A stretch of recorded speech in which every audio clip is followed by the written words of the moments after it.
За сайн байна уу? За өнөөдөр кофегийг яаж уувал хамгийн үр дүнтэй вэ? За энэ талаар шинэ арга байдгийг мэдсэн. Тэгээд сүүлийн хэдэн сарын турш энэ аргыг миний хувьд туршиж үзсэн. Үр дүн асар гайхамшигтай. За кофегийг бол ерөөсөн хоёр дахин илүү хүчтэй болгож байгаа юм. Хүчтэй болно гэдэг нь анхаарал төвлөрөл, ажлын эрч хүчийг сайжруулахаас гадна эрүүл мэндэд тустай энерги болж байгаа. За энэ аргийг болвол Starbucks-ийн захирал Ховард Шулц нээж өөрийн энэ кафе даан борлуулсан юм байна. За бүгдөө энэ Starbucks-ыг бол мэджээ гэж бодож байна. Starbucks бол дэлхийн хамгийн том кофе үйлдвэрлэгч. Тэгээд өөрийн гэсэн кафетэй. За энэ нь бол дэлхийн 80 гаруй улсад 35 мянган салбартай ийм систем юм. За ерөнхийдөө бол хамгийн чанартай, хамгийн амттай кофе ууяг юм бол Starbucks дорох юм бол анхалтай гэсэн үг. За тэгэхээр энэ эцэгтэй гайхамшигтай кофегийг 2022 онд энэ Starbucks-ийн захирал Ховард Шулц Италийн Сесил аралд айлчилж очих үед илрүүлсэн юм байна. За энэ Италийн Сесил арал болвол нэг зүйлээр нь дэлхийд хамгийн алдартай. Тэр нь юу вэ гэдэг зэрэг Blue Zone гэж нэрлэгддэг цэнхэр бүс гэсэн. Энэ болвол дэлхийн хамгийн урт настай хүмүүсийн амьдардаг зон гэсэн бүс. За энэ Сесил арлыг багтаасан Италийн умард хэсэг болвол дэлхийн хамгийн өндөр настай хүмүүсүүд амьдарч байдаг. 90 гарсан 100 хүрсэн хүмүүсүүд олон байгаа. За энэ арлын нууцын талаар урд нь бас тусгайлан яраа хийж өнгөрсөн байдаг. За тэр ярааг бас сонсож болно. За Шулц болвол энэ 2022 онд энэ аралд айлчилж байх хугацаанд юуг олж анжаарсан байх юм болвол энэ арлын хүмүүсүүд өглөө болгон нэг халбаг оливын тос уудаг юм байна. За энэ оливын тос нь болвол энэ хүмүүсийн эргүүл сарвал урт насалж байгаагийн нууцынх нь нэг юм байна. Мэдээж ганцхан оливын тос биш. Энэ хүмүүсийн урт насалж байгаа нууц болвол гажрын дундад тангисын хоол. Тэгээд дээр нь болтой зэрэг ургийн холбоо, гэр бүлийн төвлөрсөн амьдрал.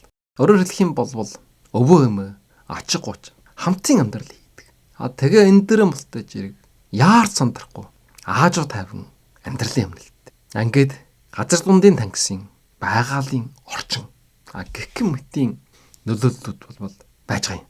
Гэсэн ч гэсэн энэ дотроо хамгийн цохол нь бусад улс үндэстэн газар оронд байдгүй хэрэгэлдэг зүйл нь юу гэх юм бол энэ оливын тос юм байна. За тэгээд энэ оливын тосыг кофеин дотор хийгээд уух юм бол бүр гайхамшигтай юм биш үү гэж. Энэ санаагийг олоод олио ото гэдэг нэртэй бүтээгдэхүүнийг бий болгосон. За энэ бол Итали үг юм байна. Оли гэдэг нь бол олио гэсэн оливын тос хэлж байгаа юм. Дээр нь болтой зэрэг ато гэдэг нь болтой зэрэг нэмнэ гэсэн. Тэгээд олиото гэх юм бол оливын тосоор баяжуулсан кофе гэсэн. Энэ кофе бол үнэр амт маш гайхамшигтай. Тэгээд эрүүл мэндэд асар тустай. Кофе бол эрүүл мэндэд тустай. За энэ талаар бид нар урд нь ярьж өнгөрсөн. За энэ дээр нэмээд оливын тос бас эрүүл мэндэд асар тустай. Энэ хоёр нийлэгдэж зэрэг энэ ундаатай энэ жирэгч гүйчих ундаа дэлхий дээрээр хаач баг. Ийм одоо эрүүл мэндэд тустай, ийм хүч чадалтай, ийм ундаа мэндэлсэн. За энэ бол 2023 оноос Starbucks-ийн үйлчилгээнд шинээр гарч ирсэн кофений төрөл юм байна. Хэрвээ ууж үзэх юм бол шууд гараад Starbucks дорох юм бол аваад уух болж чаддаг. Хэдэн төрлийн хувилбарууд байж байгаа. Гэсэн ч гэсэн өндөр үнэтэй. Эсвэл өөрийн чинь оршиж амьдарч байгаа газар Starbucks байхгүй ч юм уу, хол ч юм уу. Тийм бол яах вэ?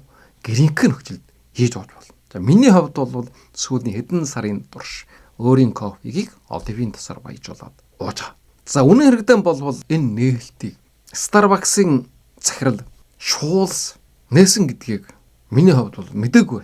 Зүгээр л кофе дотор шар дос ихэн болцоход оронд нь үлдээ зэрэг оливын тос ивэл яах вэ гэдэг. Тэгээ хийгээд уусан чинь асар гайхамшигтай байсан учраас ууж исэн.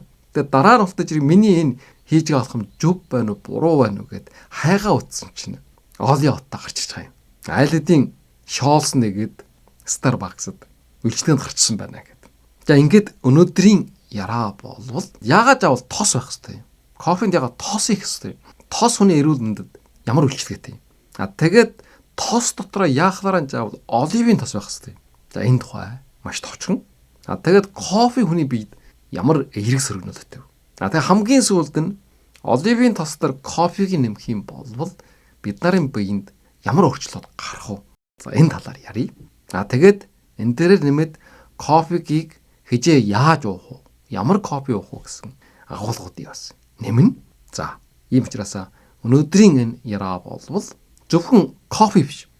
Бид нар өдөр тутмынхаа амьдралд ямар тосыг хэрэглэх вэ? За энэ талаар бас мэдэж авах болчтой. За ингээд нэгдүгээрч бил. За бид нар болвол өдөр болгон заавал тос идэхгүй байж болохгүй. Гэхдээ юу ч идэхгүй байж болно гэсэн мөртлөө биш үү? Заавал тос идэхгүй болохгүй. Ягаад үг гэвэл биш үү? Нэгдүгээрд нь тарих мэдрэлийн үйл ажиллагааг дэмждэг юм байгаа юм. Бид нарын биеийн жингийн 70-80% нь ус байдаг. За энийг болвол бид нар мэдж байгаа. Гэсэн ч гэсэн биш үү? Бид нарын уурга тарих нь 60% нь тос юм байна. Өөх тос. Энэ жаахан толгойдоо устай шүү гэж ярддаг тэнэгдэг хүнийг толгой нь усаар дүүрчихжээ. За энэ бол зүгээр нэг өөх биш байх нь биш үү? Тос нь алга болгоод толгой нь зөвхөн ус болчихлоо гэсэн. Угаасаа энэ толгой чинь ус биш тостой байх хэвээр. За монголчууд бас ухаантай счин сэргэлэн байдаг. Энэ IQ-гаараа болвол асар өндөр байгаа шүү дээ монголчууд. Эдийн засгийн хөгжил төвчлэр дэлхийд доогуур ордог гэсэн оюуны хөгжлөөр нь болвол монголчууд дэлхийн эхний 10-д зарим тохиолдолд нэгдүгüүрд нь явж байдаг. Ийм гайхамшигт. За энэ болвол энэ монголчууд эртнээс өгсүүлээд энэ шар тос. Тэгээ хоньны сүүл гэдэг чинь энэ эрүүл өөхцийг хэрэгжилсэнтэй холбогдолтой. Хоёрдугаард нь болвол энэ зүрх судасны тогтолцоог хамгаална тос. Хэрвээ зөв тосыг хэрэглэх юм бол буруу тос гэж байгаа. Тэр нь юу вэ гэдэг зэрэг малын гаралтай өөх тосод ялж байгаа. Хэрвээ энэ оливын тос хэрэглэх юм бол эсвэл жагсны тос хэрэглэх юм бол муу холц төрний бууруулаад сайн холц төрний нэмэгдүүлдэг байхгүй. Тийм учраас энэ зүрх судасыг хамгаална. Цусны даралт, зүрхний шигдээс, цус харуулдаас сэргийлнэ. Тэгээд хамгийн гол нь 3 дугаард юу вэ гэдэг зэрэг тос болвол энергийн их үүсвэр. Бид нар болвол машин дотор тос хийж байгаа. Машин болвол тосгүй л явж чадахгүй. Тэрэн шиг хүнд бас тос хэрэгтэй байдаг байхгүй юу? Авчгаа хоол тэжээлүүдийн дотор хамгийн чухал нь тос. Тэр тусмаа идэвхтэй биеийн хөдөлгөөн хийдэг тамирчид, оюуны хөдөлмөр хийдэг хүмүүс болвол удаан шатах одоо юм сайн түш хэрэгтэй байхгүй юу? Жишээлбэл сахар ч юм уу, чихэрлэг жилэнтэр болвол маш богинохон хугацаанд шатаад дуусдаг ийм төлөш. Гэтэл удаан хугацаанд эрчиг хүчтэй байя гэх юм болвол тос хэрэгтэй гэсэн. Энерги их өсвөр болно. Тэгээд чадгалан мэдрэмжийг төрүүлэх учраас хоол гэтэртэл иддэг ч юм уу, байнга өлсөд юм түүж иддэг ч юм уу.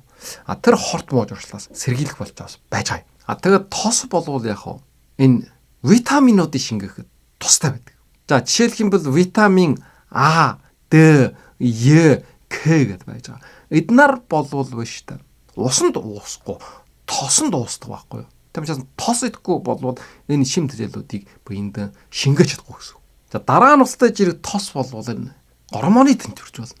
Өөрөөр хэлэх юм бол тос дутагдах юм бол сарын тэмдэг алдагдах ч юм уу, үргүүдэл ч юм уу, ядарч бие сулдах ийм үжиглүүд бол илэрдэг. Тэгээд дархлаагийн дэмжид өрсөлдөй бууруул. Архаг өвчнөөс уртсан сэргийл. Тэгээд бас яг хөвгтэй жирийг арьс үс хумсыг тэж арсыг чихшүүлнэ, бат бөх болгоно, гялалчсан залуу. За энд болвол тос нөлөөлж байгаа. Тэг үс унахгүй, хумс хэврэгшгүй. Тэрвээ ийм үжигдүүд илэрж байгаа юм бол тос дутагдсантай холбогдолтой. За яагаад хөвгтэй жирийг нь тос гэдэг бол энэ эксэв бүрэлдэж бий болоход хамгийн гол үүрэг гүйцэтгэдэг. Эсийн хан холбоосоод нь болтой жирэг тос юм байна. Өөрөөр хэлэх юм бол өөх тосны нэгдлүүдээс бүрддэг гэсэн. Өөхт сангаалтаа хэрэглэх юм бол эсийн насжилт нь удаашраад Хөгшрөлөөс хамгаална. Мөнхийн залуу байна гэсэн. За тэгвэл дараагийн асуулт. Бид нар ямар тос хэрэглэх вэ? Тосыг болвол дотор нь хансан тос, ханаахгүй тос гэдэг. Хансан дотроо моно болоод поли гэдэг. Гэх мэтээр хуваах юм байгаа юм. За ингээд ярих юм бол энэ ойлгоход нэлээд хөнд.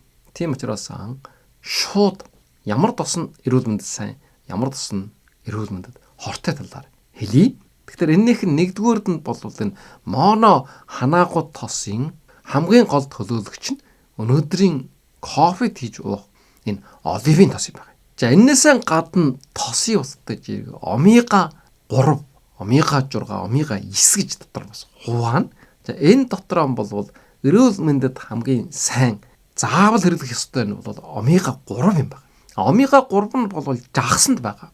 Тослог жагсан дотор. Цэнхэр жагсан ярддаг. За энэ дотор байгаа. Тэгэхээр хүн болгон жагс идэх болж байгаа байхгүй. За тэгвэл яах вэ? Энийг болвол маалангийн тосоор орлуулж болно. Маалангийн тосод болвол жагас шиг их хэмжээний омега 3 байхгүй ч гэсэн 15% орчим агуулгачдаг. Тэгэхээр энэ маалангийн тос нь болвол фликс сид ойл хэлж байгаа юм. Японоор болвол аманио. За хансан охин тосыг ч гэсэн тодорхой хэмжээнд хэрэглэж болно. Тэр нь болвол энэ коксын тос. Эсвэл энэ ги гэж хэлж байгаа шар тос юм байгаа юм. За эрүүл бус тос нь юу вэ гэдэг жирийг чуранс өх тос хэлж байгаа. Өөрөөр хэлэх юм бол хиймэл тос, маргарин гэдэг ч юм. Хиймэл маасл гэдэг ч юм. За энэ болвол зүрх судасны өвчнө гол шалтгаан болж байгаа. Эсвэл хатууруулсан ургамлын тос. За энэ болвол боловсруулсан хүнсэнд их хэмжээгээр орж байгаа. Тэгээд хамгийн тааруух нь болвол энэ дахиж халаасан өндөр температурд буцалгасан. За энэ тосууд болвол хортой бицтэй болсон байдаг. Тэгээд энэ өдөр тутмын амьдралд хэрэгэлдэг хямдхан ургамлын тосуудыг болвол эрүүл өг тосондоо оруулахгүй байж байгаа. Босгийн дотор одоо жайлс их хэрэгтэй. Хэрвээ сайн чанарын өг тос олдохгүй болвол хэтэрхээ их өндөр температурд халаахгүй нөхцөл болвол хэрэглэж болно. За тэгэхээр ямар тосын ямар үед хэрэглэх вэ гэвэл энэ оливын тос, маалангийн тосыг бол салаатан тийм үү, кофеин тийм үү, халаахгүйгээр шууд хэрэглэхдээ хамгийн тохиромжтой. Хэрвээ шарж хуурах юм бол авокадогийн тос. Авокадо болвол омега 9 байгаа. Эрүүл мэндэд маш сайн гэсэн ч гэсэн өндөр үнэтэй байдаг. Эсвэл коксын тос юм уу, эсвэл шар тосон дотор ги дотор шарж болно. Хуурж хайрж болно. Шар тос болвол өндөр градустай нөхцөлдөж гисэн хортой бодис болж ховирдгоо ийм сайн талтай. За ийм байдлаар тосуудыг хэрэглэж болно. Тэгэхээр эндээс ерөнхийдөө дүгнэлт хэлэх юм бол бид нарын хэрэглэх ёстой тос нь юу вэ гэдэг жирийг оливын тос. Тэгээд маалангийн тос. Тэгээд шар тос. Олдвол авокадо, коксын тосууд байж болно. За тэгвэл одоо залгаад яг оливын тос нь хүнээ бие ямар тустай юм. Энэ дээр бол бас 9 төрлийн гайхамшиг байгаа. Нэгдүгээрд бол зүрхний үйл ажиллагаа сайн.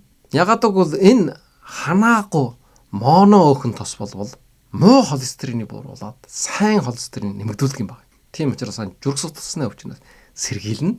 Өөрөөр хэлэх юм бол кофентэй хийж явах юм бол зүрхийн хамгаална гэсэн. Тэгээд тархинц. За энэ оливын тосыг хэрэгжилгээ Грек, Итали, Испанд болвол настай хүмүүсүүдийн тарих толгой нь сайн байдаг. Жөнхөрдөг. За энэ нь болвол оливын тостой холбоотой. За жөнхөрөх өвчөө одоо Альцгеймер гэдэг ч юм уу. Ийм одоо насчаад ирэхтэй зэрэг мартамтгай болдог. Жөндөг. За энэ ой санамжийн дөрөтлөөс сэргийлэх ийм үйлчлэгтэй. Тийм учраас кофеин дотроо оливын тосыг хийж явах юм бол энэ тархины үйл ажиллагаагаа хамгаалах болж чадтай. За оливын тосонд бол энэ олеокантал гэдэг нэгдлээ холгож байгаа. За энэ болвол байгалийн өргөслийн эсрэг нөлөөтэй. Өөрөөр хэлэх юм бол үе мөч өвдөг ч юм уу, ходоол гэдсэх юм харахад бол тос болно гэсэн. За дөрөвдүгээрд нь бол чихрийн шижин даралтын бууруулалт бол тос болно. За энэ оливын тос бол цуснд сахарын түвшнийг тодоржуулдаг байхгүй юу? Тэгээд дээрэс нь даралтыг бууруулдаг. Өнөөдрийн одоо хамгийн аимшигтай нийгэм дэлгэрж өвчин бол энэ чихрийн шижин байж байгаа. Ягаад гэвэл энэ сүүлийн жилүүдэд болвол чихэрлэг хоол хүнсүүд нэмэгдсэн.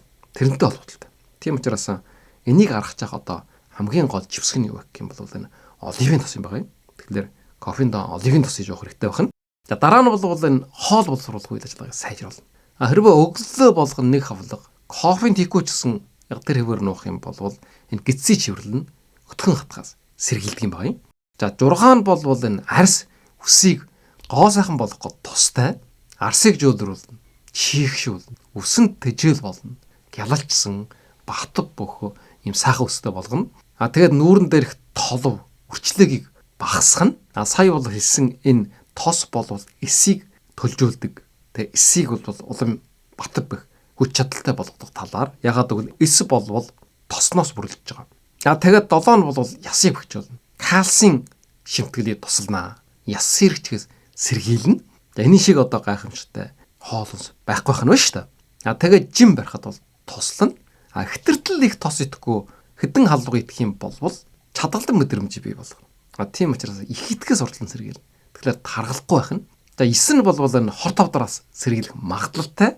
За энэ талаар хийсэн олон судалгаанууд бол байдаг. Тэр тусмаа одоо энэ бүдүүн гэдснэ хор тавдрын эрсдлийг буруулдгаа гэсэн одоо ийм судалгаанууд байдаг.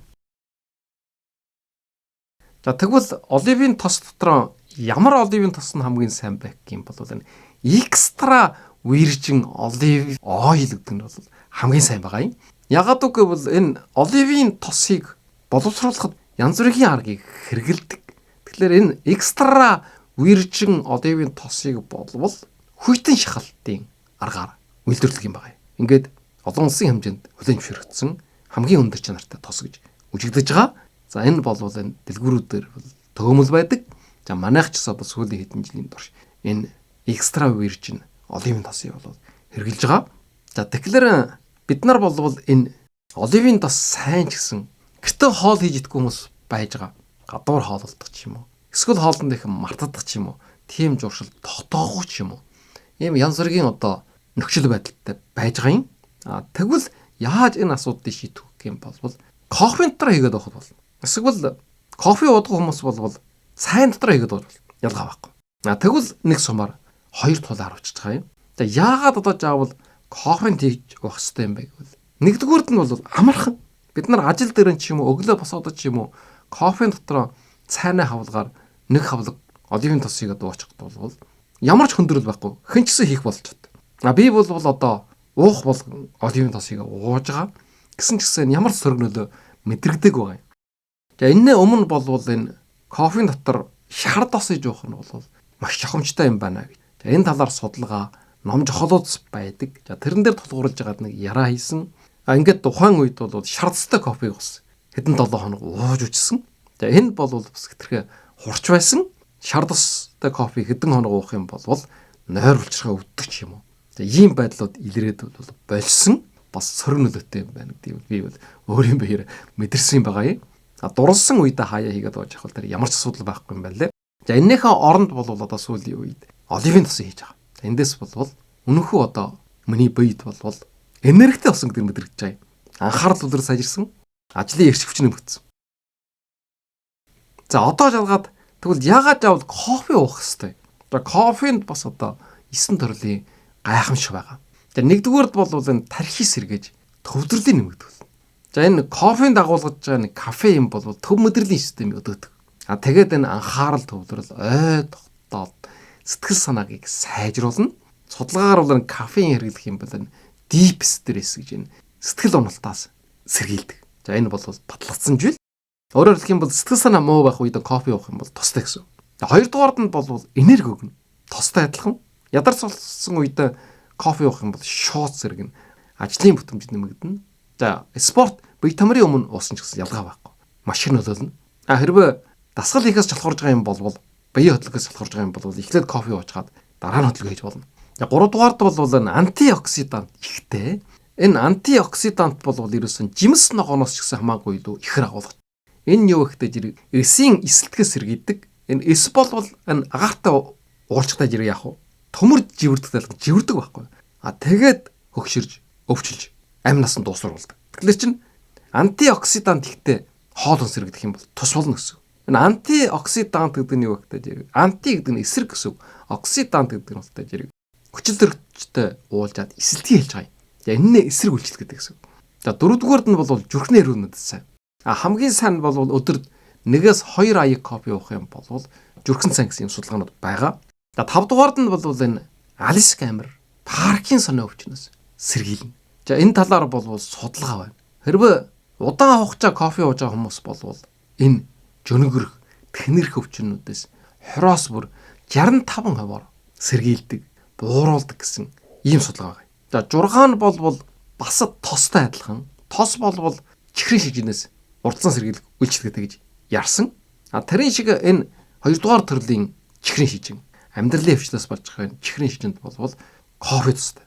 Хэрвээ өдөрт 3-4 аяг уух юм бол бүр илүү тустай гэж юм. Чихрийн шижинд нэрвэхдэггүй. За 7 дугаард нь бол сэтгэл санаа урам зориг сайжруулна. Ягаад гэвэл кофе уух юм бол энэ биенээс илгардаг допамин, серотонин гэсэн юм аж аргалын даврууд байдаг. Тэрний ялгарлыг нэмэгдүүлждэг. Аж аргалтай болно. За 8 дугаард нь бол кофе бол энэ өөхийг шатаах тусалдаг. Жин хасахад туслана гэсэн. За миний хувьд бол олон жилийн турш кофе ууж байгаа. Тэгээд бол жин асар тогтвортой. Тэгээд сүүлийн үед бол жин хасагдаж эхэлсэн. Тэгээд энэ асуудлыг шийдэхийн төлөө кофеин дотор оливын тос хийж уусан байхгүй юу. Тэгээд дахиад жин доктортой болсон. Кофеин дотор тос ихгүй бол жин хэтэрхий хасагдах эрсдэлтэй юм байна. Тэрийг өөрийн биеэр болгосон. Тийм учраас дотор нь тос ийг ууж байгаа юм. Тэгэхээр жин хасах жирлоор кофе уух юм бол дотор нь оливын тос хийж болох уугүй юу гэдэг асуулт гарч ирнэ. Тэр бол болно. Ягаад гэвэл тос их юм бол чадгалан мэдрэмж төрөх учраас хоол гэдэгээс уртлан сэргээл. Сайнны хавлгаар хийхэд болно. Хоолны хавлгаар хийгээд идэх юм бол дахиад калори нэмэгдэх учраас бас таргал таарна. 9-р нь бол энэ хорт хавдраас сэргийлэх магадлал бол өндөр. Энэ талаар хийсэн олон судалгаанууд бол байж байгаа.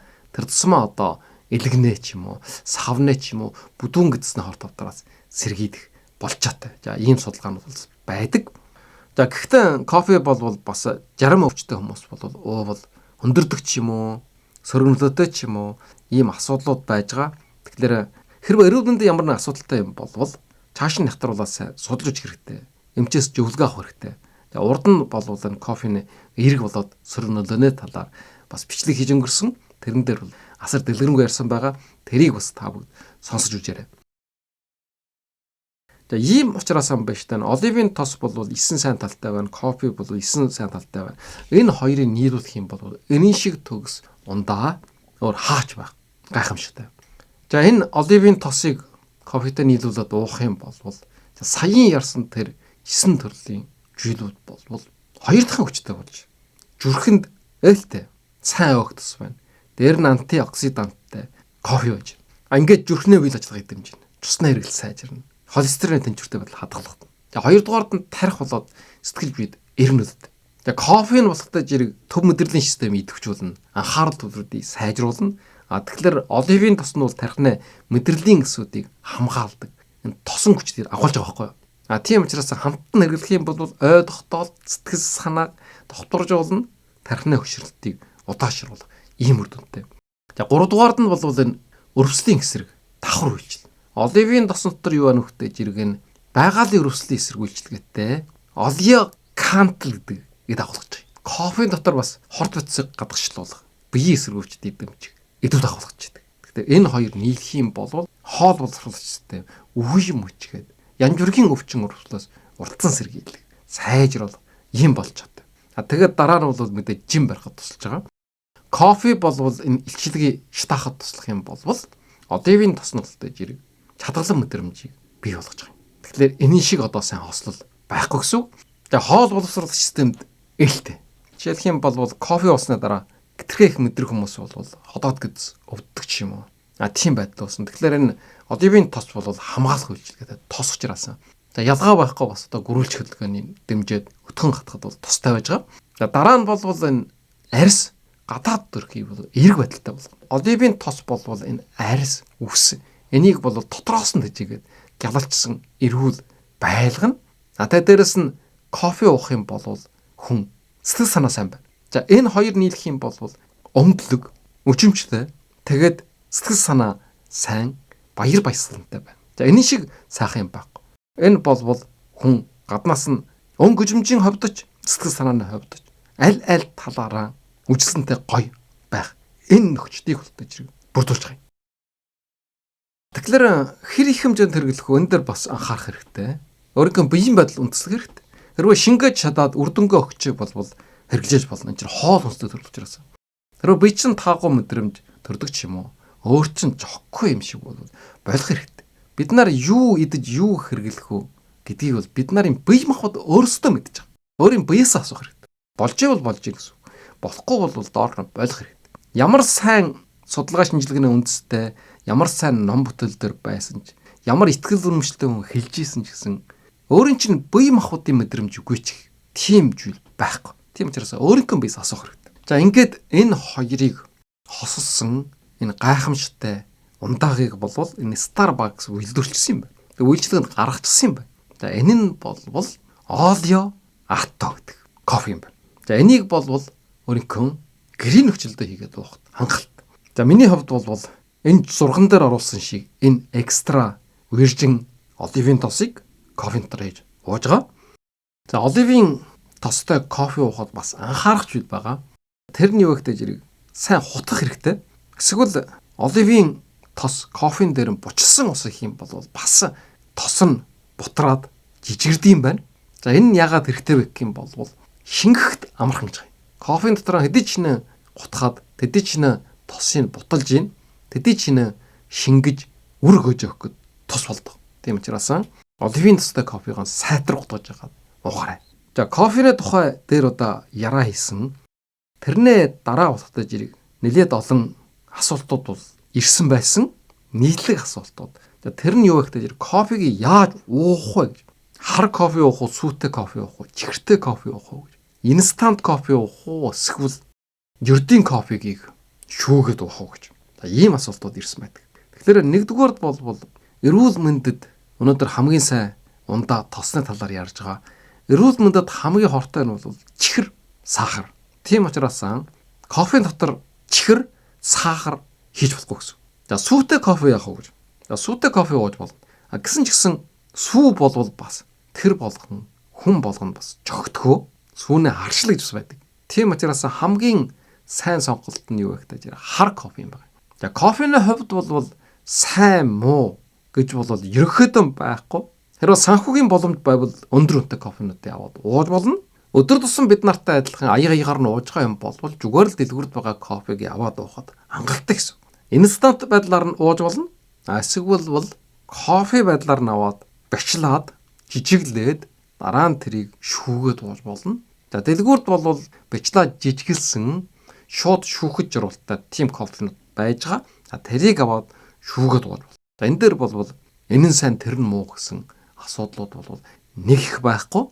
Кофенд бас кофений тос гэж байгаа. Тийм учраас хамгийн сайн нь кофегийг нэг удаа шүүгээд уух хэрэгтэй.